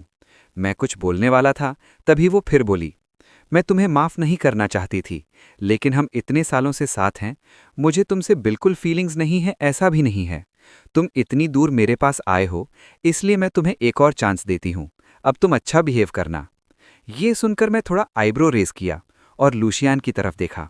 उसके फेस पर क्लियरली पैनिक था। शायद उसने ये एक्सपेक्ट नहीं किया था। वो धीरे से बोला, सिस्टर यून, अब अच्छे से सोच लो। लेकिन युन माओ ने उसकी बात इग्नोर कर दी। फिर मुझे देखकर बोली, सुना तुमने? बहुत लोग मुझे बोलते हैं तुमसे रिकंसाइल मत करो, कहते हैं तुम मेरे लायक नहीं रहे। तुम्हें पता है कितने लोग मुझे रोज बोलते थे तुमसे ब्रेकअप करने के लिए? अगर मैं बार बार तुम्हें माफ नहीं करती तो कब का खत्म हो गया होता। मुझे समझ नहीं आता तुम्हें क्या हो गया है, किसने तुम्हें इन्फ्लुएंस किया कि तुम खुद ब्रेकअप करने लगे। सबको पता है तुम कितने खुश थे, सिर्फ तुम्हें ही उसकी वैल्यू नहीं पता। वो लगातार बोलती जा रही थी। मैं कुछ बोलने ही वाला था, तभी मेरे फ्रेंड की आवाज़ आई, शियान, ये कौन लोग हैं? मेरा फ्रेंड आ गया। मैंने अंदर से रिलीफ फील किया। मैंने कहा, पुराने कलीग्स हैं, यहाँ मिल गए। पहले युनमाओ मुझे कभी अपना बॉयफ्रेंड इंट्रोड्यूस नहीं करती थी, हमेशा कहती थी मैं उसका कलीग हूँ। मुझे लगा वो खुश होगी, लेकिन उसका फेस और डार्क हो गया। मैंने इग्नोर किया और इंट्रोड्यूस किया, ये मेरा फ्रेंड है, मैं इसी के साथ खाना खाने आया था। युनमाओ का एक्सप्रेशन और ख़राब हो गया। तब लूशियन हंसकर बोला, अच्छा, तो सच में आपका फ्रेंड है जो आपको यहाँ खिलाने लाया? लगता है आपका फ्रेंड काफ़ी रिच है, काम क्या करता है? मेरा फ्रेंड थोड़ा इरिटेट हो गया। उसने धीरे से मुझे बोला, ये बंदा इतना अजीब क्यों बात कर रहा है? मैं हल्का सा हंसकर बोला, छोड़ो, आदत हो जाएगी। मेरा फ्रेंड फिर कामली बोला, बस छोटा मोटा बिजनेस करता हूँ, कोई बड़ी बात नहीं। ये सुनकर लूशियन और ज़्यादा स्मग हो गया। वो हंसकर बोला, आजकल बिजनेस करना आसान नहीं है, खून पसीने की कमाई है, ऐसे वेस्ट नहीं करनी चाहिए। मेरे फ्रेंड ने उसकी बात समझ ली, लेकिन उसने कुछ रिप्लाई नहीं किया। मेरे फ्रेंड ने उसका जवाब नहीं दिया। वो धीरे से मुझे बोला, क्या सीन है? तुम्हारा इस बंदे से कुछ प्रॉब्लम है? मैंने छुपाया नहीं, धीरे से बोला, जो लड़की उसके पास है वो मेरी एक्स गर्लफ्रेंड है। मेरा फ्रेंड पहले से सब जानता था, कैसे मैंने युनमाओ के साथ स्ट्रगल करके कंपनी बनाई और ब्रेकअप का रीज़न भी। वो हल्का सा हंस पड़ा, फिर ल्यूसिनियन की तरफ देखकर बोला, तुम कह रहे थे ना पैसा खून पसीने का होता है, तो तुम क्या काम करते हो? देखने से तो कुछ खास लग नहीं रहे, कहीं लड़कियों पर डिपेंडेंट तो नहीं हो? ये सुनकर ल्यूसिनियन गुस्सा हो गया। वो लड़ने के लिए आगे बढ़ा, लेकिन युनमाओ ने उसे रोक लिया, बस करो, प्रॉब्लम मत क्रिएट करो। फिर वो मेरी तरफ देखकर बोली, ज्ञान, मैं अब मजाक के मूड में नहीं हूं। मुझे पता है तुम किस बात से परेशान हो। अगर तुम वापस आते हो तो मैं तुम्हें कंपनी में वापस ले लूंगी, 10% एक्स्ट्रा शेयर्स भी दूंगी। अब तो सैटिस्फाइड हो ना? मैं कुछ बोलता उससे पहले मेरा फ्रेंड हंस पड़ा, सॉरी, मैं इसे ऑलरेडी अपनी कंपनी में ले आया हूं, 40% शेयर्स दे चुका हूं। ये सुनकर युनमाओ का फेस एक सेकंड के लिए चेंज हो गया।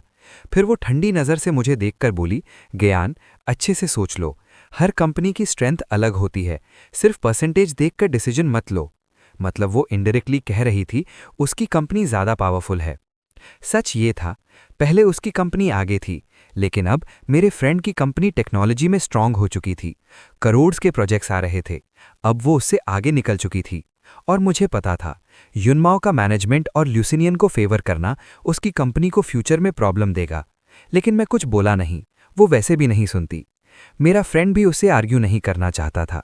उसने कैजुअली मुझसे पूछा, ड्राइवर आया क्या? मैंने बोला, अभी चेक करता हूं। तभी एक ड्राइवर यूनिफॉर्म वाला आदमी भागते हुए आया। सर, मैं आपका ड्राइवर हूं, कार कहाँ है? मेरा फ्रेंड बोला, मेरी कार फ्लैशी है, इसकी कार चलाओ। उसने मेरी तरफ इशारा किया। मैंने बिना सोचे कीज दे दी। 2 मिनट बाद वो ड्राइवर एक हाई एंड पॉर्श लेकर आया और बोला, सर, ये कार तो मस्त है, काफ़ी महंगी होगी। मैंने ल्यूसिनियन की तरफ देखा, वो कार को घूर रहा था। युनमाओ भी कुछ सोच रही थी, उसका एक्सप्रेशन अच्छा नहीं था। मेरा फ्रेंड मुस्कुराकर बोला, कुछ खास नहीं, बस 1 करोड़ के अराउंड है, कंपनी बोनस है। फिर उसने ड्राइवर से बोला, वैसे हमें एक परमानेंट ड्राइवर चाहिए, 20,000 पर मंथ काम करोगे? ड्राइवर खुश हो गया, सच में सर, ज़रूर। मेरा फ्रेंड बोला, कॉन्ट्रैक्ट अभी भेज देता हूं। ड्राइवर बोला, मैं अच्छा काम करूंगा सर। दोनों बात करने लगे। तब तक युनमाओ मुझे ठंडी नज़र से देखकर चुपचाप वहां से चली गई। ल्यूसिनियन भी उसके पीछे चला गया। थोड़ी देर बाद कॉन्ट्रैक्ट साइन हो गया। मैंने फ्रेंड से पूछा, तुमने सच में ड्राइवर हायर कर लिया? वो बोला, हाँ, पहले से प्लान था। तुम अब हमारी कंपनी का इंपॉर्टेंट पार्ट हो। आगे मीटिंग्स और पार्टीज होंगी, तुम्हें ड्रिंक करना पड़ेगा। हर बार ड्राइवर ढूंढना पॉसिबल नहीं। फिर मैंने बोला, पर सैलरी थोड़ी ज़्यादा नहीं है? मार्केट रेट से काफ़ी ज़्यादा है। युनमाओ की कंपनी में मेरी सैलरी भी सिर्फ 15,000 थी। मेरा फ्रेंड जैसे पहले से जानता था मैं ये पूछूंगा, उसने मेरे शोल्डर पर हाथ रखकर बोला, इतना भी ज्यादा नहीं है। जब तुम ड्रिंक करते हो, ड्राइवर तुम्हारी लाइफ हैंडल करता है। उसकी बात सही थी। मैंने और कुछ नहीं बोला। उसके बाद हम पूरी तरह प्रोजेक्ट पर फोकस करने लगे। कभी कभी फ्री टाइम में मैंने नोटिस किया, पहले युन मंगाओ बहुत पोस्ट्स करती थी, अब वो बिल्कुल क्वाइट हो गई। लुसिनियन भी चुप हो गया, शायद लास्ट इंसिडेंट के बाद। मैंने सोचा अब युन माओ भी गिव अप कर देगी और हम दोनों का कनेक्शन खत्म हो जाएगा। लेकिन ऐसा नहीं हुआ।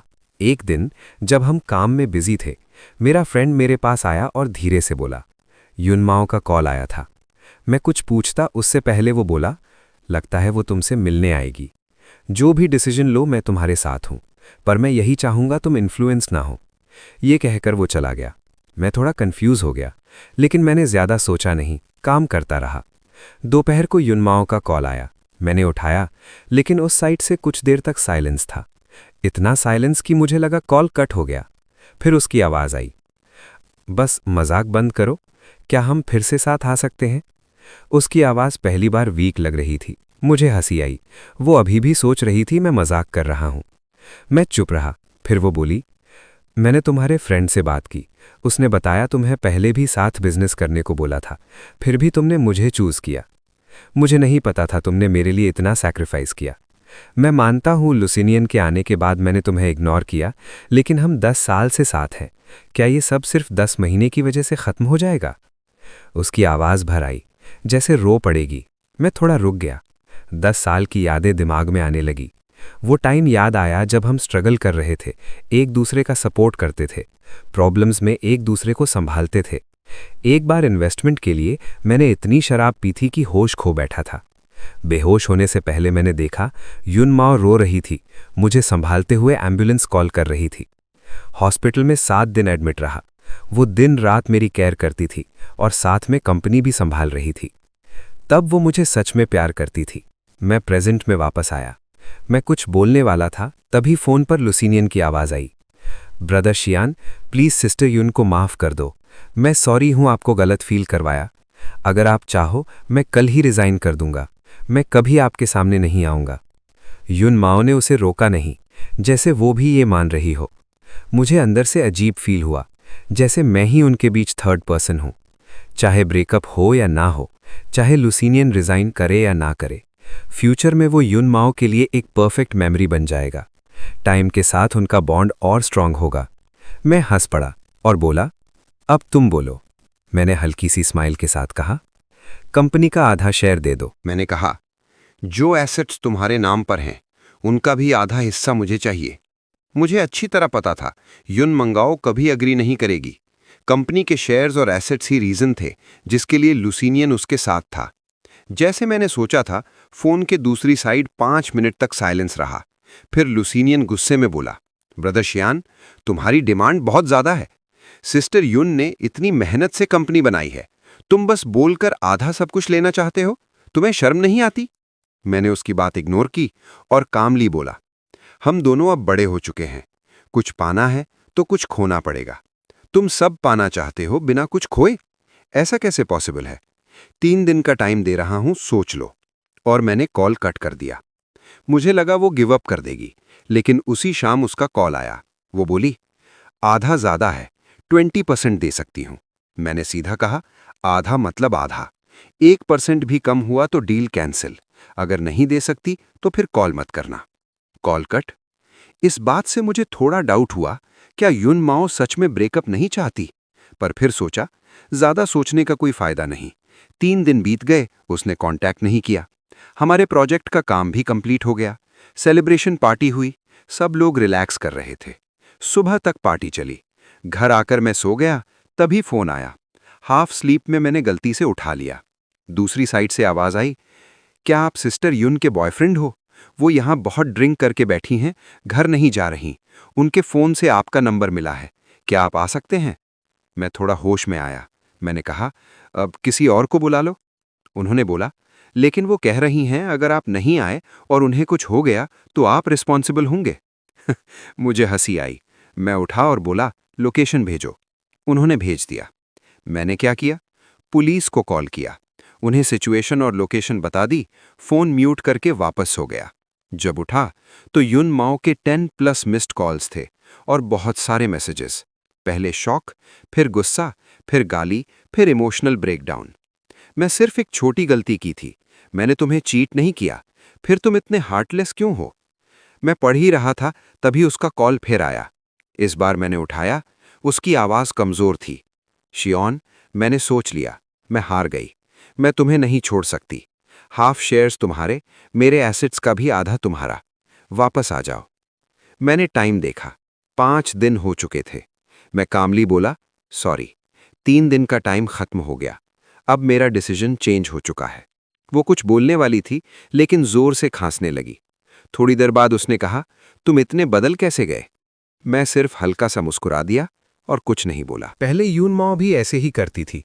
छोटी बात का बहाना बनाकर मेरा बोनस काट देती थी और वो पैसे ल्यूसिनियन को दे देती थी। आज मैं बस वही कर रहा हूं जो उसने मेरे साथ किया था।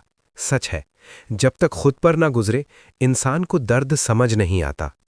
उसे मेरी इंटेंशन समझ आ गई। उसने ठंडी हंसी के साथ बोला, गुशियांग, मैं तुम्हें अब पहचान नहीं पा रही। फिर वो जोर से खांसने लगी। उसकी सांस हैवी हो रही थी।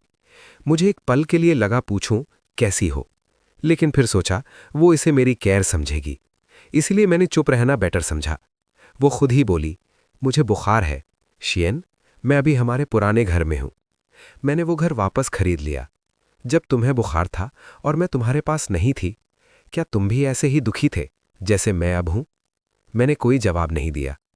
वो फिर बोली, जो पेंटिंग्स तुमने मेरे लिए बनाई थीं, वो सब कहाँ है? मैंने पूरा घर ढूंढ लिया, कहीं नहीं मिली। शिएम, तुमने संभाल के रखी है या फेंक दी? उसकी आवाज अब कांप रही थी, जैसे एक बच्ची रो रही हो। मैंने एक गहरी सांस ली और सीधा बोला, मैंने सब जला दिया। कुछ सेकंड्स के लिए वो चुप हो गई, फिर जोर से हंसने लगी और फिर रो पड़ी। उसकी रोने की आवाज फोन से आ रही थी। वो बोली, ये घर हमारी यादों से भरा है, लेकिन मुझे कहीं भी हमारा निशान नहीं मिल रहा।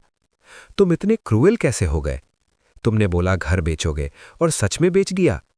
सब कुछ इतना साफ कर दिया जैसे कभी हम साथ थे ही नहीं। मैं क्या करूं अब? फिर वो बोली, मैंने ल्यूसिनियन का नाम भी हटा दिया उस घर से। मैं सब ठीक करना चाहती हूं, एक चांस दो। वो जोर जोर से रो रही थी, उसकी आवाज टूट रही थी। अगर ये पहले होता मैं टूट जाता, उसे देख नहीं पाता ऐसे, लेकिन अब मुझे सब क्लियर था। वो सिर्फ अब वीक है इसलिए रिग्रेट फील कर रही है। अगर मैं वापस गया तो सब फिर से रिपीट होगा। मैंने ठंडे टोन में बोला, जिद मत करो, ल्यूसिनियन को बोलो तुम्हें हॉस्पिटल ले जाए, मुझे काम है, मैं कॉल रख रहा हूं। और मैंने फोन कट कर दिया। इस बार मैं सच में वापस मुड़ने वाला नहीं था। अब वो कैसी है मेरे लिए मैटर नहीं करता। मैं रेडी होकर ऑफिस गया। जैसे ही मैं अंदर गया, एटमॉस्फेयर काफी एनर्जेटिक था। सब लोग खुश थे। मेरा फ्रेंड भागते हुए आया, मेरा हाथ पकड़कर बोला, ब्रो, हमारा प्रोजेक्ट लाइव हो गया। 2 घंटे में 80 मिलियन व्यूज। क्लाइंट बहुत हैप्पी है, वो हमारे साथ लॉन्ग टर्म कॉन्ट्रैक्ट साइन करना चाहते हैं। ये एक बड़ा अचीवमेंट था। उस मंथ सबको बोनस मिला। सबका मूड और मोटिवेशन हाई हो गया। मैंने अपना बोनस और घर बेचने का पैसा यूज करके एक नया घर लिया। इस बार घर मैंने अपनी पसंद से चूज किया, डिजाइन भी खुद बनाया। पहला घर भी मैंने ही डिजाइन किया था, लेकिन वो यून माओ के टेस्ट पर बेस्ड था। इस बार सब कुछ मेरा था। मैंने ब्लूप्रिंट बनाया और एक ट्रस्टेड कंस्ट्रक्शन टीम को दिया। काम के बाद मैं खुद भी साइट चेक करने जाता था। आना जाना, काम। कुछ दिन काफी टायरिंग रहे। इतना काम करने से मेरी बॉडी थक गई थी। एक दिन स्टेयर्स चढ़ते वक्त मेरा पैर फिर से हर्ट हो गया। मुझे कुछ दिन रेस्ट लेना पड़ा। मैं साइट पर कम जाने लगा। मेरा फ्रेंड बोला, थोड़ा रेस्ट करो, मैं देख लूंगा। लेकिन मुझे अपने नए घर का फाइनल लुक देखने का एक्साइटमेंट था, इसलिए आज भी मैं काम के बाद वहां चला गया। जैसे ही पार्किंग में पहुंचा, मैंने एक फेमिलियर फिगर देखा, यून माओ। वो कार के पास खड़ी थी, विंड ब्रेकर पहने हुए, मास्क लगाकर। उसका फेस पहले से ज्यादा वीक लग रहा था। आंखों के नीचे हल्का ब्लू शेड था। मैं 1 सेकंड के लिए रुक गया, फिर नॉर्मल चलने लगा। मैंने पूछा, यहाँ क्या कर रही हो? मुझे सरप्राइज नहीं हुआ, उसके कनेक्शन स्ट्रांग थे। मुझे ढूंढना मुश्किल नहीं था, पहले बस वो एफर्ट नहीं करती थी। वो बोली, मुझे तुमसे बात करनी है। उसकी आवाज हैवी थी, जैसे अभी भी फुली ठीक नहीं हुई। वो बोली, कार में बात करते हैं। मैंने सुना तुमने नया घर लिया है, मैं देखना चाहती हूं। मैंने सीधा मना कर दिया, यहीं बोलो। वो रेडी थी इस जवाब के लिए। उसने बस आंखों में हल्का सा दुख दिखाया, फिर एक फाइल मेरे हाथ में दी। वो बोली, ये तुम्हारे लिए कॉम्पनसेशन है। मैं मानता हूं पिछले 10 साल में मैंने तुम्हें बहुत हर्ट किया। कंपनी हो या पर्सनल लाइफ, तुमने सब कुछ दिया, लेकिन मैं रिटर्न नहीं कर पाई। ये सब उसका बदला समझ लो, और आज के बाद मैं तुम्हें डिस्टर्ब नहीं करूंगी। मैं थोड़ा रुक गया और फाइल खोली। उसमें सब रिकॉर्ड्स थे, कैसे उसने मेरा काम चुराकर लुसीनीन को दिया, कैसे मेरा बोनस काटा। हर चीज का डबल कॉम्पनसेशन मेंशन था, और एक बैंक कार्ड भी था। उसका पासवर्ड मेरा बर्थडे था। मैंने उसकी तरफ देखा, समझ नहीं आया ये सच है या कोई नया गेम। मैंने बोला, अगर तुम कह रही हो डिस्टर्ब नहीं करोगी, तो मैं भी कभी कांटेक्ट नहीं करूंगा। वो कामली बोली, मैंने सोच लिया है, मुझे भी आगे बढ़ना है। मैंने सर हिला दिया। मैंने सब एक्सेप्ट कर लिया। मुझे पता था ये लेना ही फाइनल क्लोजर है, सच में खत्म करने के लिए। जैसे ही मैंने एक्सेप्ट किया, मैंने उसकी आंखों में 1 सेकंड के लिए डिसअपॉइंटमेंट देखी, फिर वो फिर से नॉर्मल हो गई। वो बोली, क्या मैं तुम्हारा नया घर देख सकती हूँ? मुझे देखना है तुम अब कैसे रह रहे हो। मुझे पता था ये बस एक बहाना है। वो अभी भी अटैच थी, लेकिन मैं उसे अच्छी तरह जानता था। अगर मना करता तो वो बार बार आती। मैंने सोचा, एक फाइनल एंडिंग देना ही बेटर है। मैंने कहा, चलो।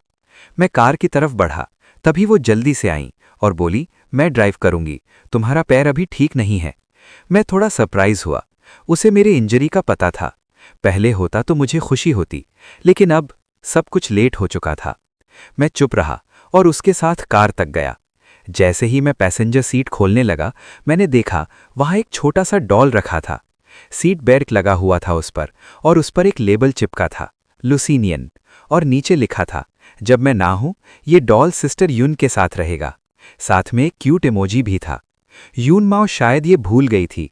उसका फेस ऑकवर्ड हो गया। मैंने बोला, कोई बात नहीं, मैं पीछे बैठ जाता हूं। मैं डोर बंद करने लगा, लेकिन उसने मुझे रोक दिया और तुरंत डॉल को उठाकर पीछे फेंक दिया। उसने डॉल को बहुत फास्ट और नीटली पीछे फेंक दिया। मुझे तुरंत समझ आ गया, ल्यूसीनियन हमेशा ऐसे ही करता था। चुपके चुपके युन माओ के साथ अपनी क्लोजनेस दिखाता था।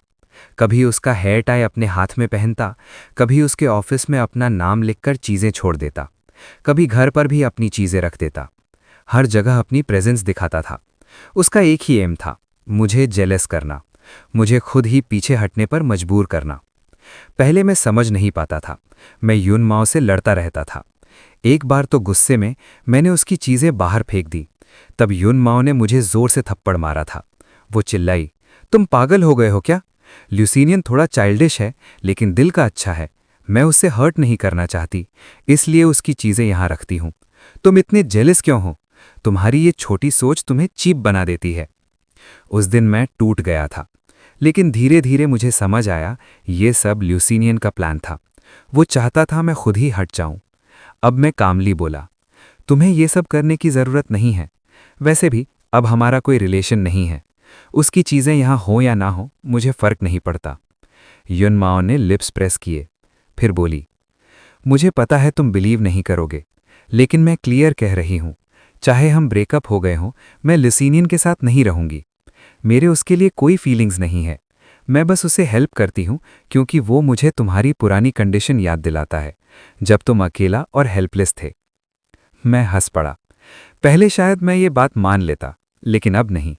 मैंने सोचा, अब मैं भी तो अकेला हूं, तो फिर मेरी हेल्प क्यों नहीं? उसकी बात का कोई मतलब नहीं था। मैंने सीधा बोला, चलो। तभी युन माओ फिर बोली, मैं ल्यूसीनियन को कंपनी से निकालने वाली हूं। वो अपनी बात कंप्लीट करती, उससे पहले पीछे से आवाज आई, डब्बे गिरने की आवाज। हमने मुड़कर देखा, ल्यूसीनियन वहां खड़ा था। उसके पैर के पास गिरी हुई डब्बे की कटोरी और पॉरेज जमीन पर फैल गया था। उसका एक्सप्रेशन शॉक और हर्ट था। वो बोला, सिस्टर युन, आप यहाँ? उसकी हालत देखकर लग रहा था जैसे वो सच में दुखी हो या शायद एक्टिंग कर रहा हो। समझना मुश्किल था। मैंने युन माओ की तरफ देखा। वो पकड़ी गई जैसे लग रही थी। उसका फेस पैनिक में था। मुझे ये सब देखकर हंसी आई। जो अभी वो बोल रही थी वो सिर्फ उसका गिल्ट था। दिल से वो वैसे नहीं सोचती थी। युन माओ ने पूछा, तुम यहाँ क्यों आए? ल्यूसीनियन धीरे से बोला, आप 2 दिन से सिक थी, मुझे टेंशन हो रही थी। मैं आपके लिए पॉरेज बनाकर लाया था, पर जब आपके घर गया आप वहाँ नहीं थी। फिर मैंने आपको फॉलो किया, लेकिन अब लगता है ज़रूरत नहीं थी।